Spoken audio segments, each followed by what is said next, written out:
నమస్తే, నేను Vamshi. Welcome to HMTV special debate. తెలంగాణలో అత్యంత వైభవంగా జరిగే సాంస్కృతిక సంరంభమే భాగ్యనగరం బోనాలు. దీన్ని బంగారు బోనాలుగా ఎంతో సుప్రసిద్ధం పొందింది. బంగారు బోనాలు అంటే అమ్మకు భక్తితో తెలంగాణ మహిళలు సమర్పించే బంగారు బోనాలువి. ఈ బంగారు బోనాలు కాలంలో అంటే ఇది జూలై 16 నుంచి ఈ ఏడాది జూలై 16 నుంచి ఆగస్ట్ 13 వరకు జరగనున్నాయి. ఈ ఆగస్టు 13 వరకు ఒక్కో వారం ఒక్కో ప్రాంతంలో విశిష్టంగా జరుగుతాయి. చివరి వారంలో హైదరాబాద్ అంతా అంగరంగ వైభవంగా జరుగుతాయి. ఆ చివరి వారం తర్వాత తెలంగాణ అంతా ఈ బోనాలు విస్తరిస్తాయి. ఇంతటి విశిష్టమైన ఈ బోనాలు విశిష్టత ఏంటి? ఈ బోనాలు ఎలా జరుపుకుంటాము? బోనాల ఆచారం ఎలా ప్రారంభమైంది? ఎప్పుడు ప్రారంభమైంది? దీని వెనకుండే పుట్టు పూర్వోత్తరాలు ఏంటి? అసలు బోనాలు ఎందుకు జరుపుకుంటారు? ఆషాఢ మాసంలోనే ఎందుకు జరుపుకుంటారు? ఇత్యాది అంశాలపై ప్రత్యేక చర్చను చేపట్టింది హెచ్ఎంటీవీ. ఈ చర్చలో పాల్గొనేందుకు మనతో ముగ్గురు అతిథులు ఉన్నారు. ముందుగా వారిని పరిచయం చేసుకొని కార్యక్రమంలోకి వెళ్దాం. రవీందర్ రెడ్డి గారు, వీరు తెలుగు రాష్ట్రాల హిందూ సంఘాల జేఏసీ అధ్యక్షులు. నమస్కారం రవీందర్ రెడ్డి గారు. అలాగే నరసింహ, వీరు హిందూ ధర్మరక్ష జై శ్రీరామ్ సేన అధ్యక్షులు. నమస్కారం. అలాగే ప్రముఖ ఆధ్యాత్మికవేత్త రమాదేవి గారు కూడా మనతో ఉన్నారు. రమాదేవి గారు నమస్కారం. నమస్కారం. రమాదేవి గారు, చెప్పండి, అసలు బోనాలు ఆచారం ఎప్పుడు ప్రారంభమైంది? బోనాలు విశిష్టత ఏంటి? యాదేవి సర్వభూతేషు శక్తి రూపేణ సంస్థిత నమస్తస్యై నమస్తస్యై నమస్తస్యై నమో నమః. శక్తి స్వరూపంగా ప్రకృతి అంతా కూడా మనకి కనిపిస్తూ ఉంటది. ఈ ప్రకృతిలో అనేక రకాలుగా అంటే అనేక జీవరాశులు కూడా జీవిస్తూ ఉంటాయి. కాకపోతే ఈ బోనాలు అనేది మనకి ఆషాఢ మాసంలో ప్రత్యేకంగా ఒక ప్రాంతం వరకే పరిమితమైంది. మీరు గమనిస్తే తెలంగాణ వరకే పరిమితం అయ్యింది. ఇది ఆంధ్ర రాయలసీమ ప్రాంతాల్లో అక్కడక్కడ కొంతమంది ఈ బోనాల్ని నిర్వహించుకుంటూ ఉంటారు. అంటే శ్రావణ మాసంలో కూడా బోనాల్ని సమర్పించే సాంప్రదాయం మనకి ఇక్కడ కనిపిస్తుంది. కారణం ఏంటిది అంటే అమ్మవారికి బోనం సమర్పించి కృతజ్ఞత తెలపటం. అలాగే రాబో కాలంలో మా పంటల్ని సకాలంలో వర్షాలు పడాలి, పంటలు పండాలి. ఈ పంటలన్నీ పండాలి అంటే మనకి గ్రామ దేవతల యొక్క సంరక్షణ కావాలి. గ్రామ దేవతల యొక్క సంరక్షణ అంటే అనారోగ్య సమస్యలు కూడా మన గ్రామంలోకి రాకుండా ఉండాలి అంటే గ్రామ దేవతలే మనల్ని రక్షిస్తారు. కాబట్టి అలా అమ్మవారికి మనం బోనాల్ని సమర్పించటం ఇది అద్భుతమైన కార్యక్రమం. ప్రతి మహిళకి కూడా ఇది చాలా ప్రీతికరమైనది. ఏ పండగ అయినా చేస్తామో లేదో తెలియదు, కానీ బోనాలు మాత్రం ప్రతి మహిళ ప్రతి ఇంట తెలంగాణ రాష్ట్రంలో తప్పకుండా జరుపుకునేది. ఇది ఇప్పుడు అప్పుడు అనేది కాదు, అదే అమ్మవారికి చేసే ప్రక్రియ. మనం ఆషాఢ మాసం వచ్చే వరకు ఒక బోనమే కాదు, శాకాంబరీ దేవి యొక్క అలంకారాలు కూడా మనకి ఇక్కడ కనిపిస్తూ ఉంటాయి. శాకాలు అంటే ఆ కూరగాయలతో పండ్లతో అమ్మవారిని అలంకరించడం కూడా ఇక్కడ మనకు కనిపిస్తుంది. ప్రతిదీ కూడా మన ఆరోగ్యం చుట్టే మనం చేసే ప్రతిదీ కూడా కనిపిస్తూ ఉంటుంది. ఒకప్పుడు బాగా ప్లేగు వ్యాధి, తెలంగాణ అంతా కూడా ప్లేగు వ్యాధి ప్రబలి విపరీతమైన జన నష్టం జరిగింది. అప్పుడు అమ్మవారిని వేడుకున్నారు, అమ్మ మా వాళ్ళందరూ కూడా చనిపోయారు, మరి మేము ఏం చెయ్యాలి అని చెప్పి అన్నప్పుడు అమ్మవారే స్వయంగా ఈ బోనాలు సమర్పించమని, ఎలా చేయాలి అని కూడా చెప్పిందని కొన్ని కథనాలు అనేకం ఉన్నాయి. బోనాలు సమర్పించడంలో కథలు అనేకం ఉన్నాయి అన్నమాట. అలా ఈ బోన సాంప్రదాయం అనేది మనకి మొదలయ్యిందనమాట. ఈ బోనం కూడా, బోనం అంటే భోజనానికి వికృత పదమే బోనం. అలాగే ఆ కుండలతో చేస్తారు, కుండల్లో బోనం తయారు చేసి తీసుకుని వెళ్తారు. సాంప్రదాయమైన వేషధారణలో ప్రతి మహిళ కూడాను సాంప్రదాయం అంటే మిగతా సమయాల్లో ఎలా ఉన్నా కూడా బోనాలు ఎత్తే వరకు ప్రతి మహిళ కూడా ఆషాఢ మాసం గోరింటాకు పెట్టుకొని చక్కగా సాంప్రదాయంగా జడ వేసుకొని, చీర కట్టుకొని, నగలు వేసుకొని, గాజులు వేసుకొని, కాళ్ళకి పసుపు పారాణి రాసుకొని తనని తను సంరక్షించుకుంటూ ఈ బోన సాంప్రదాయం అనేది మనం ప్రతి చోట చూస్తూ ఉంటాం. అంటే ఆషాఢ మాసంలో 4 ఆదివారాలు వస్తే 4 ఆదివారాలు, లేదా 5వ వారం కూడా నిర్వహించుకుంటారు. 5 ఆదివారాలు వస్తే కూడా ప్రభుత్వమే పండగ నిర్వహించే పండుగ. అంటే అతి పెద్దగా, అంటే విదేశాల్లో మన భారతీయులు ఉన్నా కూడా వాళ్ళు అక్కడ ఈ బోనాన్ని సమర్పించే సాంప్రదాయాన్ని కూడా ఆచరిస్తూ ఉండటం మనకి ఎక్కడికి వెళ్ళినా మనకి కూడా లండన్ లో హిందూ కూడా సాంప్రదాయం కనిపిస్తూ ఉంటుంది, వాషింగ్టన్ లో కూడా కనిపిస్తుంది. కనిపిస్తూ ఉంటుంది. ఇది వర్షాకాలం చిరుజల్లులు పడే సమయం. ఈ సమయంలో మనకి పాత నీరు పోయి కొత్త నీరు వచ్చే సమయం. ఈ సమయంలో ఈ బోనాలు సమర్పించటం, మనకి ఆరోగ్యాన్ని కాపాడుకోవటం, అమ్మవారికి కృతజ్ఞత తెలపటం, ఇలా మనకి ఈ బోనం అనేది, ఈ బోన సాంప్రదాయం అనేది కొన్ని వేల సంవత్సరాల నుంచిగా ఇలా కొనసాగుతూనే ఉంది. ఎక్కడ చూసినా కూడా ఆదివారము హైదరాబాద్ సిటీలో బయటికి వెళ్ళాలి అంటే ఈ ఆషాఢ మాసంలో ఎవరు కూడా సాహసం చేయరు. ఎందుకంటే అంత రద్దీగా ఉంటాయి. అమ్మవారు ఉన్న గుళ్ళు ఉన్న ప్రాంతాలలో ఇంకా రద్దీగా ఉంటది. మనం చూస్తే ప్రతి ఒక్కళ్ళు, అంటే చిన్న లేదు పెద్ద లేదు, మంత్రులు లేదు ముఖ్యమంత్రులు లేదు, ప్రతి ఒక్కళ్ళు కూడా ఈ సాంప్రదాయాన్ని అనుసరిస్తారు. ఈ రోజు బల్కంపేట ఎల్లమ్మ బోనాలు, ముఖ్యమంత్రి గారు వెళ్ళారు, అక్కడ ఆ బోన సాంప్రదాయంలో పాల్గొన్నారు. అదంతా అంగరంగ వైభవంగా, అంటే ఇక్కడ దేవుడి దగ్గర అందరూ ఒకటే అనేది కూడా మనకి ఇక్కడ కనిపిస్తూ ఉంటది.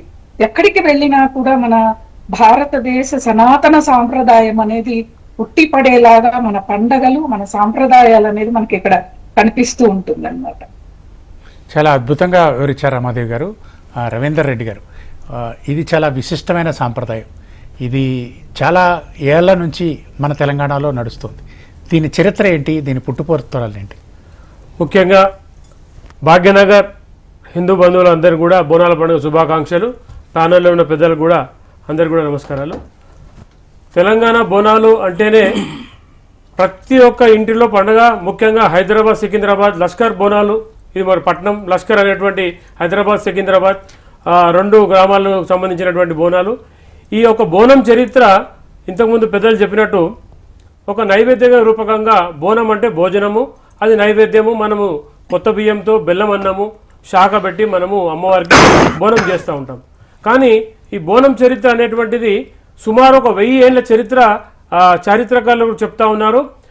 చాళుక్యుల కాలం నుంచి కూడా ప్రతాపరుద్రుడి కాలంలో కూడా ఈ బోనము అమ్మవారికి గోల్కొండ కోటలో నిర్వహించినట్టుగా చరిత్ర చెప్తా ఉంది.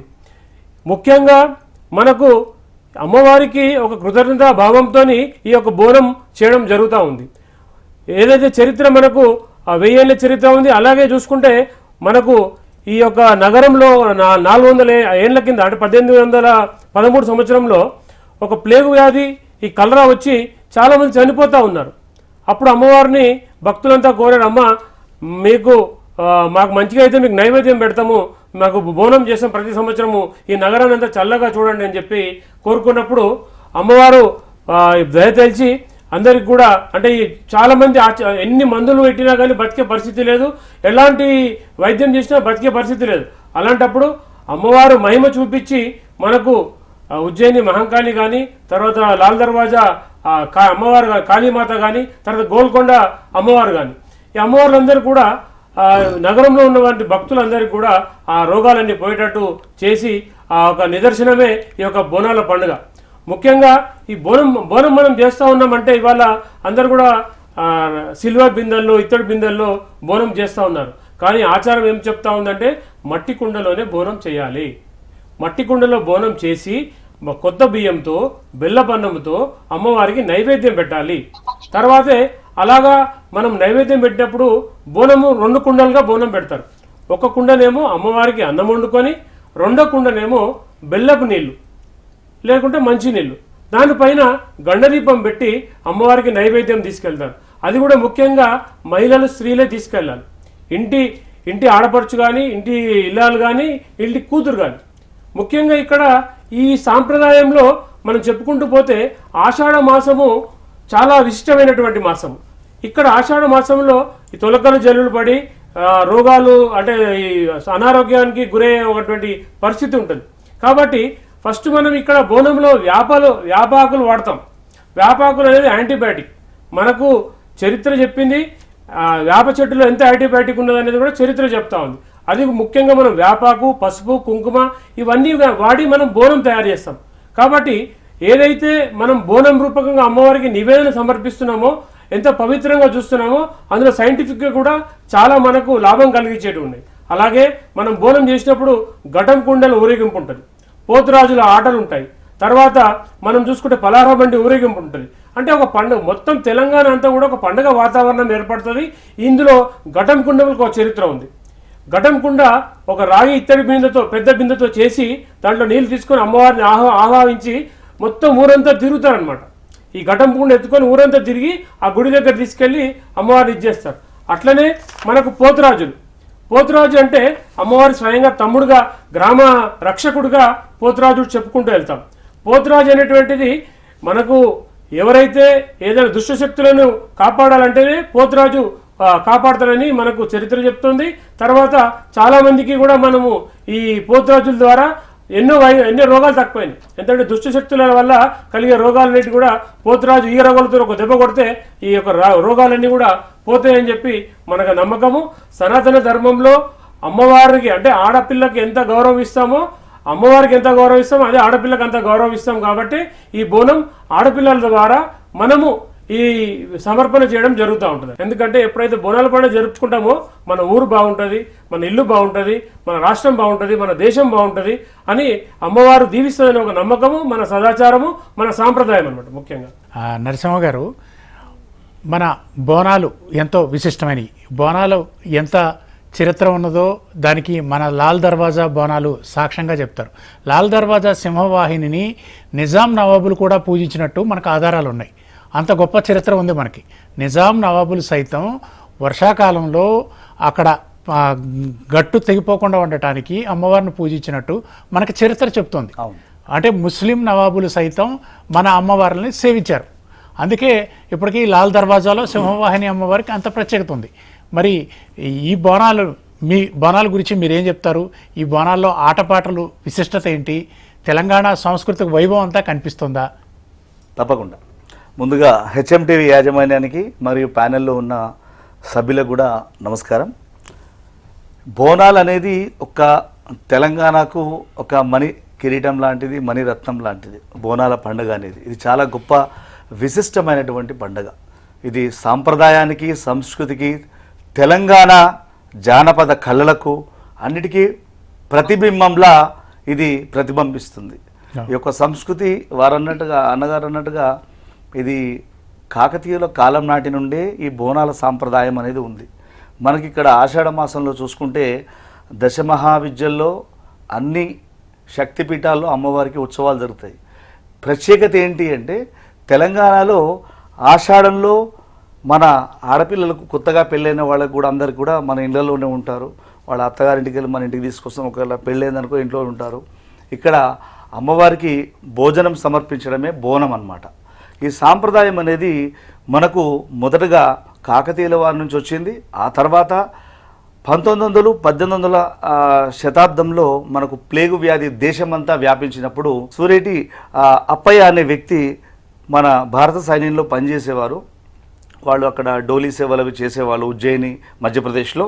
అక్కడ ఆయన వేడుకున్నారు అమ్మవారిని, అమ్మ మరి ఇట్లా దేశమంతా ఈ కలరా, ప్లేగు వ్యాధు, అంటువ్యాధులు అన్నీ వస్తూ ఉన్నాయి. ఇవి కనుక తగ్గినట్లయితే ఇక్కడ ఎట్లా అయితే వీళ్ళు పూజిస్తున్నారో అట్లా నేను మా భాగ్యనగరాన్ని తీసుకెళ్ళి మిమ్మల్ని నిలబెట్టుకొని మీ విధి విధానాన్ని ఇక్కడ తెలుసుకొని చేస్తా అని చెప్పాడు. ఆ తర్వాత ఆయన సికింద్రాబాద్, ఉజ్జయిని, మహంకాళి అమ్మవారిని స్థాపించారు. అదేవిధంగా వాళ్ళు ఏదైతే విధి విధానాలు ఉన్నాయో అవన్నీ కూడా పాటిస్తూ అమ్మవారికి పాల నైవేద్యం, కొత్త బియ్యం, అన్నగారు చెప్పినట్టు కొత్త బియ్యం, పాల నైవేద్యం, మట్టి కుండలో చక్కగా భోజనం ప్రసాదం చేసి అక్కడ అమ్మవారికి నివేదన చేసేవాళ్ళు. బోనాలు తీసుకొచ్చి బోనాల రూపంలో, అదేవిధంగా సాకెలు పోసేవాళ్ళు. మన తెలంగాణ సాంప్రదాయం ఉంటుంది, కలుపు సాకెలు పోస్తారు. అమ్మవారికి ఘటాలలో అమ్మవారిని నిక్షిప్తం చేసి ఊరంతా ఎక్కడైతే ఉందో అప్పుడు వాళ్ళు ఆ పిండి పోసేవాళ్ళు అనమాట. అట్లా ఊరంతా తిరిగి అందరు పూజలు అందుకొని, హారతులు అందుకొని మళ్ళీ యథాస్థానం అమ్మవారి గుడికి వచ్చి అక్కడ మళ్ళీ ఆ బోనం కూడా సమర్పించి ఆ విధంగా ముందుకు తీసుకెళ్లేవాళ్ళు అనమాట. సింహవాహిని అమ్మవారు మీరు అన్నట్టుగా గోల్కొండ నవాబులు నిజంగా వాళ్ళు పూజించారు. ఎందుకంటే ఈ జగదంబ మహాకాళి అమ్మవారు వెలిసినప్పుడు, వెలవక ముందు అక్కడ అది కూడా దాదాపు 1800 సంవత్సరమేనండి అమ్మవారు వెలిసింది కూడా. అయితే ఎప్పుడైతే అమ్మవారు వీళ్ళు ఆ ఫ్లడ్స్ అవి వచ్చేప్పటికీ ఆ చెట్టు ఉంది మనకు, ఉస్మానియా హాస్పిటల్ ఉంది కదా, మొత్తం ఇది ఫ్లడ్స్ వచ్చినప్పుడు కాపాడింది అనమాట ఆ చెట్టు. దాని తర్వాత చాలా ప్లేగు వ్యాధులు ఇవన్నీ వచ్చాయి. ఆ టైంలో 100-200 సంవత్సరాల చెట్టు అది దాదాపు మనకు చరిత్ర చెప్తా ఉంది అక్కడ. సో అక్కడ వీళ్ళు అమ్మవారిని కూడా యథావిధిగా పూజలు చేసేవాళ్ళు, బోనాలు సమర్పించేవాళ్ళు. అదే సాంప్రదాయాన్ని ఇక్కడ హైదరాబాద్ అంతా కూడా ఇక ఎల్లమ్మ, పోచమ్మ, రేణుకమ్మ ఇలా ఎందరో అమ్మవార్లు మనకి ఉన్నారు. అందరికీ మనం బోనాలు సమర్పించే ఆచారం ఉంది. ఈ బోనాలు ఆచారం వెనుక ఉండే శాస్త్రీయ కోణం ఏంటి, దీంట్లో దాగి ఉన్న సైన్స్ ఏంటి, ఇది మన ఆరోగ్యం కోసం చేసింది అనటం, మన పెద్దలు నియమించిన నియమాల వెనుకుండే ఆంతర్యం ఏంటి? ఇప్పుడు మనం బోనం తయారు చేసేటప్పుడు చూసే విధానం చూస్తే బోనంకి వేప మండల్ని కడతాం. వేప అనేది యాంటీబయాటిక్, ఇందాక ఒక సోదరు చెప్పారు యాంటీబయాటిక్ అంట. ప్రతి ఒక్కళ్ళు కూడా ఏ ఇంటి నుంచి ఏ వారం బోనం వెళ్తుందో ఆ ఇంటికి కూడా గుమ్మానికి మామిడి ఆకులతో పాటు ఈ వేపాకుల్ని కట్టే సాంప్రదాయం మనం చూస్తూ ఉంటాం. అంటే ఈ వర్షాలకి ఎక్కడెక్కడో చిన్న చిన్న క్రిమి కీటకాలు, మనకి హాని కలిగించే క్రిమి కీటకాలన్నీ కూడా మన ద్వారం నుంచే వస్తాయి. కాబట్టి ఈ యొక్క వేప మండలు బయటే ఆపేస్తాయి ఆ క్రిమి కీటకాలని అని. అంటే దీని వెనక సైన్సే ఉంది. మీరు చూడండి ఒకసారి, మన పండగలు కానీ ఏవైనా కానీ మన ఆరోగ్య రహస్యం అంటే ఆ పండక్కి పెట్టే ప్రసాదం కానీ విధి విధానాలు కానీ మన ఆరోగ్యం చుట్టే తిరుగుతూ ఉంటాయి. చూడండి, ఒక నాగులకి పుట్టలకు పాలు పోస్తాం, నువ్వుల పిండి పెడతాం, చలివిడి పెడతాం. ఇవన్నీ ఏంటిది అంటే ఇంతవరకు మనకి వేసవి కాలం విపరీతమైన వేడి ఉంటది, రోహిణీ కార్త వెళ్ళిపోయి ఉంటది, శరీరంలో ఉన్నట్లుండే ఉష్ణోగ్రతలో అప్ అండ్ డౌన్స్ అవుతాయి. అయినప్పుడు మన శరీరం బ్యాలెన్స్ అవ్వాలి. అలాగే ప్రతి మహిళ కూడా రోజు నువ్వులు తినమంటే తినలేదు. కాబట్టి మనము ఈ ఆరోగ్యం కోసం అలాగే దేవుడికి ప్రసాదం రూపంలో సమర్పించడం మనకి ఇక్కడ కనిపిస్తుంది. ఇంతమంది అమ్మవార్లు, పార్వతీదేవి యొక్క అవతారాలే 102 ఈ గ్రామ దేవతలు. 103వ వాడు మనకి ఇక్కడ కనిపిస్తాడు పోతురాజు. ఈ పోతురాజు ఒక్కడే తమ్ముడు అన్నమాట. ఈ సోదరి మనులందరికీ కూడా రక్షగా ఉంటూ మనకి ఘటాల వెంబడి కానీ ఆ బోనాల వెంబడి కానీ మనకి పోతురాజు వేషధారణలో కనిపిస్తూ ఉంటారు. అతను నిజంగా ఆ చర్నాకోలతో కొట్టుకుంటూ ఉన్నప్పుడు, విసురుతూ ఉన్నప్పుడు, అంటే గాలిలో ధూళిలో ఉన్న నెగిటివిటీ కూడా, అంటే నెగిటివ్ ఎనర్జీ అంటే మనకి చాలా ఉంటాయి, భూత ప్రేత పిశాచ ఇట్లాంటివన్నీ కూడా దూరంగా వెళ్ళిపోవాలి. ఇక్కడ సోదరి మనులందరూ కూడా రక్షణగా వెళ్ళాలి అనేది ఇక్కడ కనిపిస్తుంది. ఘటం, పలహార బండి ఇవన్నీ కూడా మనం గమనిస్తే అండి, ఒక్కసారి ఆలోచిస్తే వంశీ గారు, ప్రేక్షకులందరూ కూడా చాలా జాగ్రత్తగా ఆరోగ్యపరంగా సాంప్రదాయపరంగా మనం పండుగని చేసుకుంటే బాగుంటుంది. రవీందర్ రెడ్డి గారు, ఇప్పుడు మన బోనాల పండుగలో ఒక ఆరోగ్యం ఉంది, సైన్స్ ఉంది, అంతేకాదు హ్యుమానిటీ కూడా ఉంది, ఐక్యత ఉంది. ప్రపంచంలో ఎక్కడా మనకి కనిపించదు ఇలాంటి పండుగ. బోనాల్లో మనం చూస్తే ఒక సామాజిక కోణం ఉంది. మహిళలకు రక్షగా పురుషులు ఉంటారు, పురుషులతో కలిసి ఉంటారు. మన వీధి, మన వాడ, మన ప్రాంతం అంతా లైన్గా ఉంటారు.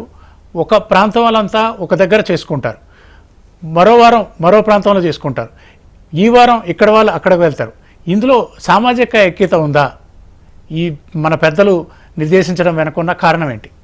బోనాల పండుగ అంటే మనం ఒక పండుగ రూపంగా, ఒక సాంప్రదాయబద్ధంగా ఇవి ఇంతవరకు ఆలోచిస్తున్నాం. కానీ పండుగకి చుట్టాలను పిలుచుకుంటాం, చుట్టుపక్కల వాళ్ళని పిలుచుకుంటాం, తర్వాత అందరం కలిసి పండుగ చేసుకుంటాం. ఇక్కడ సకుటుంబంతో మనం గుడికి వెళ్తాం. అంటే అందరం కలిసి గుడికి వెళ్ళడము, అక్కడ అమ్మవారికి నైవేద్యం పెట్టి, తర్వాత నైవేద్యాన్ని అందరం కలిసి తీసుకొని, తర్వాత ఇంటికి వచ్చిన తర్వాత అందరూ కలిసి భోజనం చేయడము. ఇది అన్నట్టు మీరు అన్నట్టుగా ఒక సంఘీభావం, అంటే ఒక ఏమంటారు ఉమ్మడి కుటుంబం అంతా కూడా చాలా బిజీ వాతావరణంలో పండుగ పూట అందరు ఒక్క దగ్గర కలిసి ఈ పండుగ చేసుకోవడం అనేది కూడా కుటుంబ ఐక్యతను చాటుతా ఉంది. అలాగే ఈ యొక్క ప్రాంత ఐక్యతను చాటుతా ఉంది, రాష్ట్ర ఐక్యతను కూడా చాటుతా ఉంది. ఎలా అంటే ఇప్పుడు మీరు చూడండి, ఒక్కొక్క వారం ఒక్కొక్క దగ్గర బోనాలు చేసుకుంటున్నాం. ఇక్కడ కూడా మేము ఈ వారం బోనం చేస్తాం, అందరం ఒకటేసారి చేస్తామని కూడా లేదు. అక్కడ ఒకరికొకరు అండర్స్టాండింగ్లో మన గోల్కొండ అయిన తర్వాత లాల్ దర్వాజా, బల్కంపేట అయిన తర్వాత లాల్ దర్వాజా, ఉజ్జయిన్ మహంకాళి, ఇట్లా రకరకాలుగా మనం ఒక క్రమసంఖ్య ప్రకారంగా మనం పండుగలు చేసుకుంటాం. రమాదేవి గారు, బోనాలు అనగానే మహిళలు సంబంధించిన విశిష్టమైన పండుగ. అయితే మహిళలు చిన్న చిన్న తప్పులు చేస్తున్నారు. కొత్తగా వచ్చిన వారికి కొన్ని నియమాలు తెలియటం లేదు, తల్లిదండ్రుల ద్వారా తెలియాల్సి ఉంది. బోనాల సమయంలో మహిళలు ఖచ్చితంగా పాటించాల్సిన నియమాలు ఏంటి, ఏవి చేయొచ్చు, ఏవి చేయకూడదు, మీరు కొంచెం క్లుప్తంగా వివరించండి. నిజంగా వంశీ గారు, అసలు మనం ఏది ఆచరించాలో ఏది ఆచరించకూడదో తెలియదు. ఇందాక సోదరుడు చెప్పారనమాట, ప్రతి ఆలయంలోనూ మన సనాతన సాంప్రదాయం గురించి నెలలో 4 రోజులైనా కనీసం ఆదివారాలు చెప్పాలి అని. అటువంటి అవకాశాల కోసం మేము కూడా ఎదురు చూస్తూ ఉన్నాం, కానీ రావట్లేదు అన్నమాట. అసలు భక్తి అంటే ఏంటిదో తెలియట్లేదు. భక్తి అంటే దీపం పెట్టాము, కేజీల కుంకుమతో పూలతో పూజ చేశాము, ఈ రాత్రులు పూజ చేసాం, ఆ రాత్రుల వెనక ఏమి ఉంది, ఎందుకు చేస్తున్నాం అనేది మనం తెలుసుకుంటే చాలా బాగుంటుంది. అలాగే ఈ బోనాలు వచ్చినప్పుడు మహిళలు తప్పనిసరిగా ఆచరించవలసినవి, ఇంటిని పరిశుభ్రంగా చేసుకోవాలి. ఎందుకు అంటే అపరిశుభ్రం ఉన్న చోట మనం కూడా ఉండలేం కదా. మరి దేవీ దేవతల్ని మనం ఇంట్లో బోనం తయారు చేస్తాం. ఒకటి, ఈ మధ్య కాలంలో మనకి హ్యూమన్ రిలేషన్స్ లేవు. అంటే మన అన్నదమ్ములు, అక్క చెల్లెలు చిన్న చిన్న కారణాలతో మనం దూరం చేస్తూ ఉన్నాం. కనీసం ఈ బోనాల సమయంలోనైనా అందరినీ పిలుచుకుని ఆ పండగని చేస్తే ఆ ఆనందం అనేది మనం అనుభవించాలి. మనకు కొన్ని తెలియకపోతే వాళ్ళు చెప్తారనమాట. ఇంట్లో పెద్దవాళ్ళు తప్పనిసరిగా ఏ పండగ చేసినా ఉండవలసిందే, అందరూ ఒక చోట పండగ చేసుకోవాలి. అలాగే మహిళ ఉదయాన్నే లేచి బోనం సమర్పించే రోజున తలారా స్నానం చేయటం, పూజా మందిరంలో పూజ చేసుకోవటం, అలాగే తను సాంప్రదాయంగా అంటే చక్కగా జడ వేసుకోవాలి, జుట్టు విరబోసుకొని వెళ్ళకూడదు. ఎందుకంటే దుష్ట శక్తులు ఆవహించే అవకాశం మనకు ఉంటుంది. అంటే మన జుట్టు చివర్లని అవి పట్టుకుంటాయి అన్నమాట. అప్పుడు మనకు అనారోగ్య సమస్యలు అనేవి వస్తాయి. అందుకే మన సంప్రదాయం జడ వేసుకోమని చెప్తుంది. చక్కగా పువ్వుల్ని పెట్టుకోవటం, వివాహమైన స్త్రీ అయితే నుదిటిన అంటే పాపిటిలో కుంకుమని ధరించటం, కొంతమంది ముఖానికి కూడా పసుపు రాసుకొని చాలా అమ్మవారిలాగా తయారవచ్చు. ఇక్కడ ఒక చిన్న సమస్య ఏంటిది అంటే, బోనం ఎత్తితే తప్పకుండా కొత్త చీర కట్టుకోవాలి అనే ఒకటి ఈ మధ్యలో వింటూ ఉన్నా. బోనం ఎత్తితే కొత్త చీర కట్టాల్సిన అవసరం లేదు. మీ పెళ్లిళ్ళప్పుడు, మీ ఇంట్లో శుభకార్యాలకు తీసుకున్న పట్టు చీరల్ని మీరు చక్కగా ధరించవచ్చమ్మా. కొత్తగా చీరల్ని కొని ఇంట్లో వాళ్ళని ఇబ్బంది పెట్టి ఆర్థిక పరిస్థితుల్ని కూడా అధిగమించి అప్పులు చేసి పండగలు చేయొద్దు. దానివల్ల పుణ్యం కంటే పాపం ఎక్కువగా వస్తుంది. ఇది సోదరీమణులు గుర్తుపెట్టుకోవాలి. అది మాత్రం చేయకండి. చక్కగా పట్టు చీరలు, చేతికి మట్టి గాజులు వేసుకొని, గోరింటాకు పెట్టుకొని, కళ్ళకి కాటుక పెట్టుకొని, కాళ్ళకి గజ్జెలు ఖచ్చితంగా పెట్టుకోవాలి. పసుపు పూసుకొని పారాని లేదా గోరింటాకైనా పెట్టుకోవచ్చు. అలాగే ఆ మహిళ చిరునవ్వుతోనే ఉండాలి. బోనం తయారు చేసేటప్పుడు అమ్మ నామస్మరణ చేస్తూ తయారు చేయాలి. తప్పితే పక్కనోళ్లతో ఇది మాట్లాడుతూ అది మాట్లాడుతూ, ఏం చీరలు తీసుకున్నావు, ఏం నగలు తీసుకున్నావు, మీరెప్పుడు వేస్తున్నారు, అదెప్పుడు చేస్తున్నారు అనేది ఉండకూడదు. మనం భగవంతుడి దగ్గరికి వెళ్ళే వరకు మొత్తం మనం చిత్తాన్ని శుద్ధి చేసుకోవాలి. చెప్పుల్ని ధరించి వెళ్ళకూడదు. వెళ్ళి అమ్మవారికి భక్తితో బోనం సమర్పించాలి. ఇంకొకటి ముఖ్యంగా నేను చెప్పేది, ఇప్పటి నుంచి పండగలు మొదలైతాయి కాబట్టి ప్రతి ఒక్కళ్ళకి, పురుషులకు కానీ స్త్రీలకు కానీ ఎవరికైనా చెప్పేది, భక్తి అంటే ఇది మాత్రమే కాదు, ఆలయాల్ని పరిశుభ్రంగా ఉంచుకోవడం కూడా. ఆలయంలో కొబ్బరికాయ కొడతాం, పీచు తీసి అక్కడ వేసేస్తాం.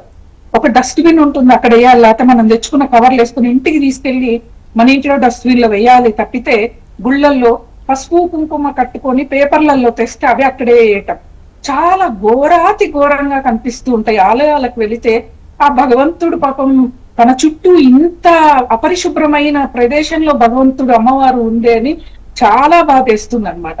ఇలా చెయ్యవద్దు. ఇది మీకు దరిద్రాన్ని తీసుకొచ్చే కారణాలు ప్రధానంగా చెప్తున్నాను.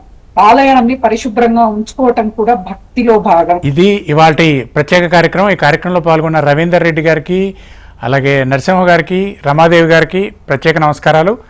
ఇది ఇవాళ ప్రత్యేక చర్చ. బోనాలు అనేది తెలంగాణకి సాంస్కృతిక వైభవాన్ని అందించే అపూర్వమైన ఘట్టం.